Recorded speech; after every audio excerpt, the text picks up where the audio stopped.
Hello বন্ধুরা, রান্না করতে আসলাম। কাতলা মাছ করবো। এখানে 3 পিস মাছ আছে, ডাটা দিয়ে বাটা করবো। এখানে ডাটা আলু কেটে রেখেছি, আর একটা ছোট বেগুন ছিল, এটাও দিয়ে দিচ্ছি। আজকে কাতলা মাছটা আমি রাঁধুনি বাটা দিয়ে করবো। কড়াই বসিয়ে দিয়েছি, কড়াইতে তেল দিয়ে দিচ্ছি।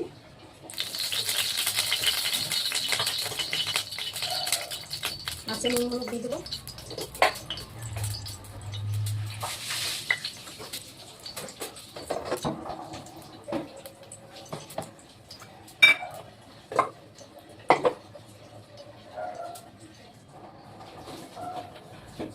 কড়াই গরম হয়ে গেছে, মাছটা ভাজা বসিয়ে দিই।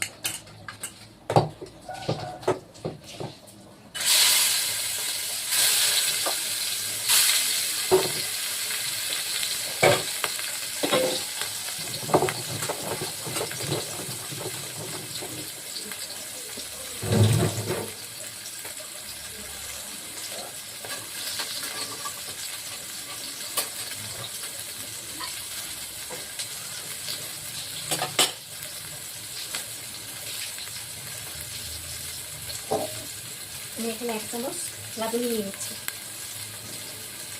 আর 1 চামচ 1.5 চামচ মতন। আমি এটা সিজে বেটে নেবো।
মাছটা একটু লাল করে ভাজতে হবে।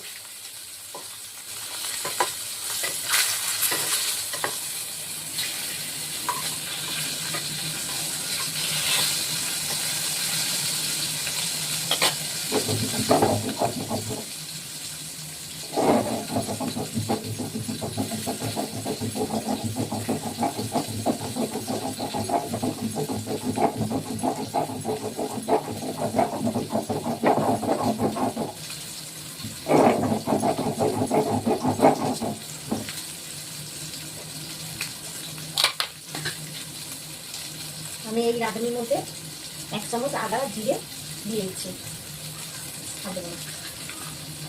ডাটা দিয়ে ঝোল করে না, বেশি মশলা ভালো লাগে না, পাতলা ঝোল খেতে ভালো লাগে।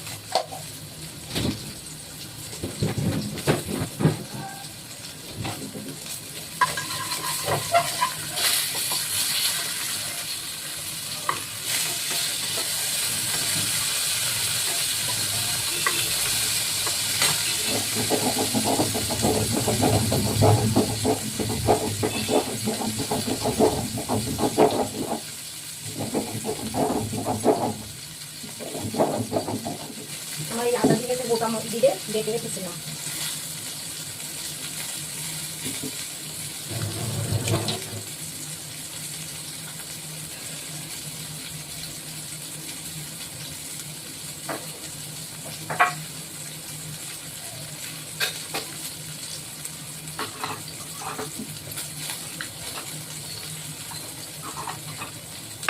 মাছটা আমার ভাজা হয়ে গেছে, তুলে দিচ্ছি।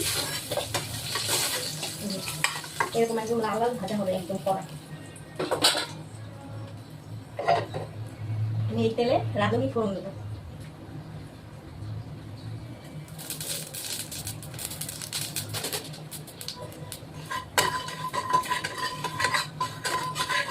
এই রাঁধুনি বাটা দিয়ে মাছের ঝোল খেতে দারুণ লাগে, যারা পছন্দ করে খেয়ে দেখে। আমি কিছুটা মশলা আমি মানে কষিয়ে তারপর ডাকটা দেবো।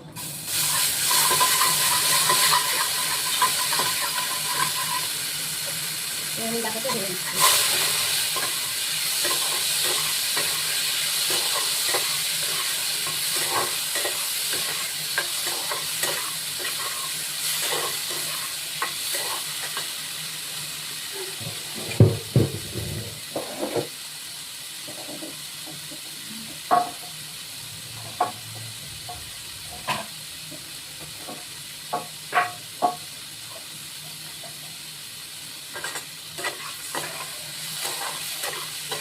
তেলটা উপরে দিয়ে রেখেছিলাম, এটা খুব কম তো তাই নামিয়ে রাখলাম।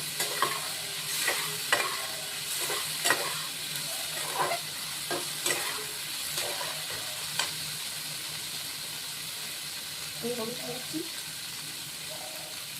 অল্প একটু লঙ্কা দিয়ে দিচ্ছি, কাশ্মীরি লঙ্কা দিয়ে।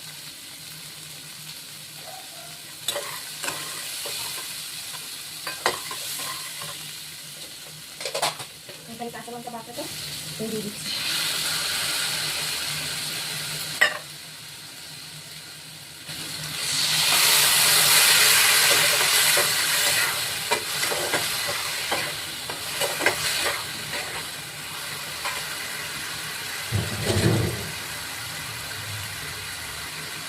নুন দিয়ে দিচ্ছি।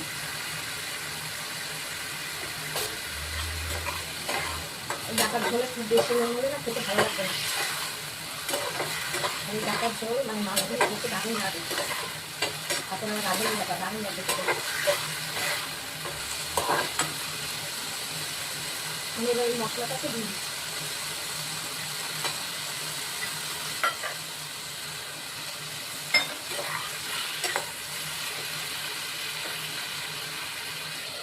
ঢেকে দিলাম।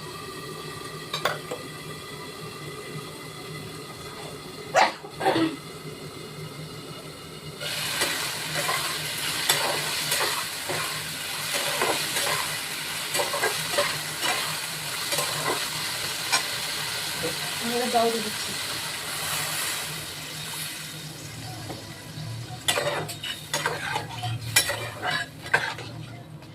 ঝোল ঝোল করবো তো তাই আর একটু জল দিয়ে দেবো।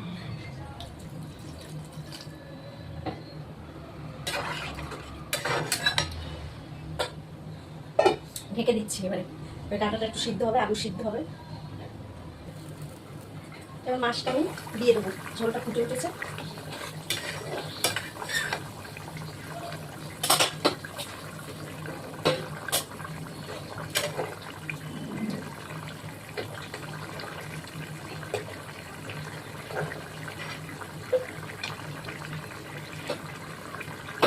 আর একটু সিদ্ধ হবে ডাঁটাটা।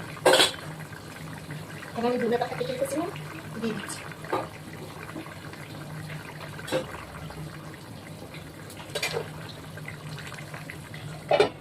আবার একটু ডেকে দিলাম।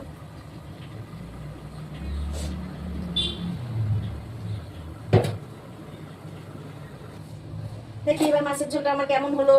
দেখো সুন্দর হয়েছে, খুব সুন্দর গন্ধ হচ্ছে রাঁধুনি। এরকম রাঁধুনি দিয়ে তোমরা মাছের ঝোল খেয়ে দেখো, দারুণ লাগে খেতে। আমি আগে খেয়েছি, সেই জন্য আমি রান্না করলাম এইরকম করে। আমার তো ভালো লাগে, তোমাদের কেমন লাগে জানি না। ভালো লাগলে ভিডিওটা কমেন্ট করে জানাবে।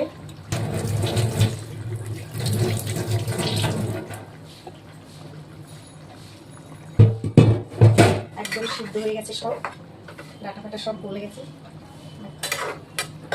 ঝোলটা আমি এবার নামিয়ে দিচ্ছি। নামিয়ে আমি এখানে আবার আরেকটা কড়াই বসাবো।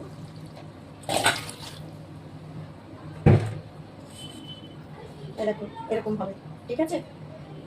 ভালো লাগলে ভিডিওটা লাইক শেয়ার দুটোই করে দেবে। আমি আজকে এই কড়াইটায় পোস্ত ভাপা করবো। দেখো এখানে প্রায় 9-10টা মতন কাঁচা লঙ্কা নিয়েছি, আর এখানে আমি পেঁয়াজ দুটো বড় সাইজের পেঁয়াজ কুচিয়েছি। এই যে পেঁয়াজটা এইভাবে কুচাবেন, ঠিক আছে? ডুমু ডুমু করে কুচাবেন, ছোট ছোট করে, ছোট ছোট করে ডুমু ডুমু করে। তবে এই পেঁয়াজটা খেতে ভালো। আর এখানে আমি পোস্ত নিয়ে নিচ্ছি। এখানে একটা 50 গ্রামের প্যাকেট এনেছি, আর আগেরও কিছু ছিল। এখানে আমি পোস্ত নিয়ে নিচ্ছি একটা চামচে করে। পেঁয়াজ দিয়ে ভাপা করবো তো অনেকটাই পোস্ত লাগবে। 1 চামচ, 2 চামচ, 3 চামচ, 4 চামচ, আর দেবো না।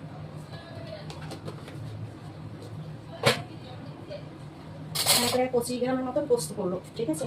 এই যে আমি এবার এটাকে পেস্ট করে আনি।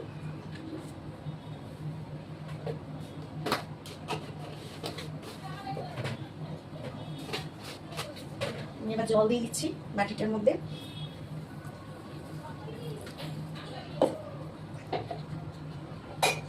তার আগে আমি কড়াইতে তেলও দিয়ে দিচ্ছি।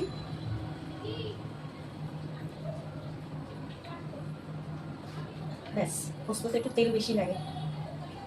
এটা আমি পুরো মেখেটাকে ঢাকা দিয়ে বসিয়ে রাখবো, আর কিচ্ছু করবো না। আমি পোস্তটা বেটে নিয়ে আসি। পোস্তটা আমি বেটে নিয়ে আসলাম। এবার আমি পেঁয়াজটা কড়াইতে দিয়ে দিচ্ছি। তেলটা হালকা গরম হয়েছে।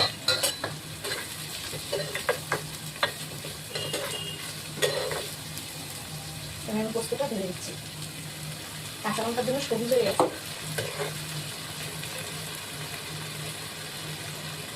বাকিটা দিয়ে জলটা দিয়ে দেবো।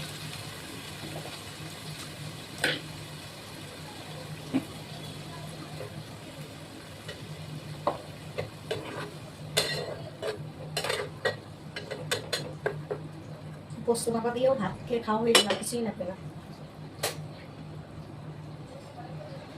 এখানে আমি নুন দিয়ে দিচ্ছি।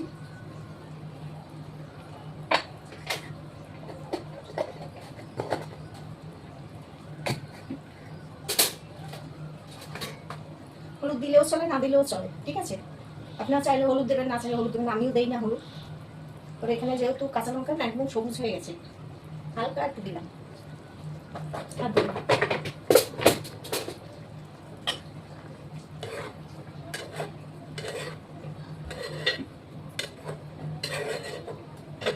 ঝালটা আপনারা যেমন খাবেন তেমনই দেবেন। আমরা একটু বেশি খাই, তাই একটু বেশি দিলাম।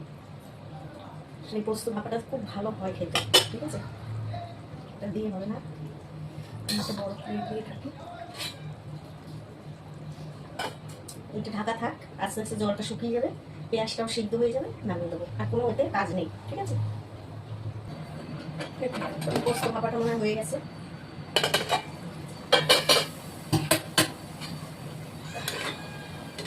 একদম জল শুকিয়ে গেছে, সবুজ হয়ে গেছে কাঁচা লঙ্কার জন্য, ঠিক আছে।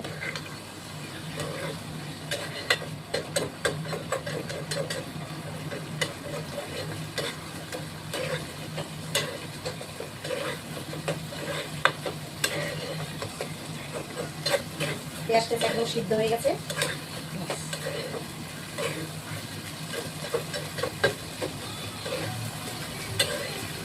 জল আমি তেল ভেসে উঠেছে।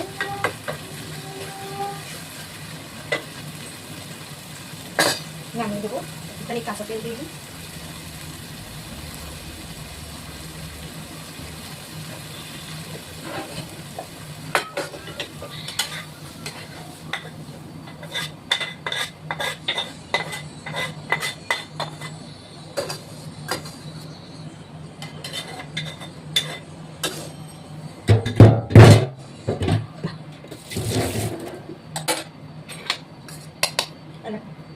এরকম হবে একদম। খেয়ে দেখবে দারুণ লাগে। খেয়েছো অবশ্য জানি, তবুও আবার খেয়ে দেখবে এইভাবে করে, খেতে দারুণ লাগে, ঠিক আছে। রাখি, টাটা। ভালো লাগে ভিডিওটা লাইক শেয়ার করো, সাবস্ক্রাইব করো, আর পাশে থেকো এইভাবে, ঠিক আছে।